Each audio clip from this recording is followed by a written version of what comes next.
Hi friends అందరికీ ఇలా మంచిగా మొలిచినాయి అంటే పల్లి చెట్లు ఉన్నాయి. బెండ చెట్లు మనం వేస్తాం లేట్గా మొలుస్తాయి అక్కడ మొలిచిన రెండు కానీ ఇలా ఏ గింజ అయినా ఒకటి మొలిచినాయి. పల్లి గింజ ఇన్ని రోజులకు కూడా మళ్ళీ ఒకటి మొలుస్తుంది గిడ.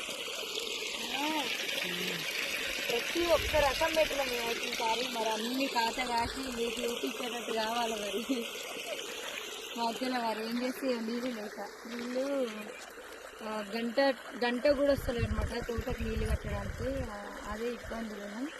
అందుకే కూరగాయ చెట్లు కూడా ఎక్కువ పెట్టలేదు, కొన్నే పెట్టినాయి. నీళ్ళు సరిపోగా. మరి ఎంత కష్టపడి వీడియోలు తీస్తున్నాం, నీళ్ళు పెడుతున్నాం, మరి కాస్తాయా కాయది పల్లి చెట్లు ఏదో కాస్తాయి అనిపిస్తున్నదండి.